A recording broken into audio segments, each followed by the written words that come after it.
Guia d'orientacions psicoeducatives per a famílies. Com podem mantenir les rutines escolars a casa?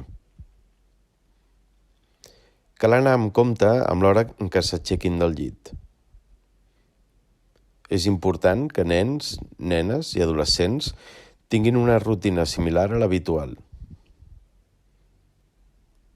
Cal estructurar i planificar les tasques que s'hagin enviat des del centre educatiu. S'aconsella fer un descans a mig matí. Després del descans es pot seguir una mica més fins a l'hora de dinar, segons l'edat dels nostres fills i filles. Cal planificar les tardes amb un altre tipus d'activitats: musicals, artístiques, exercici físic.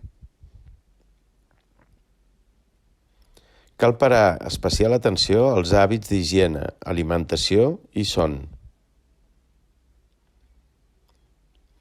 Cal limitar l'ús de les tecnologies i equilibrar-lo amb altres activitats.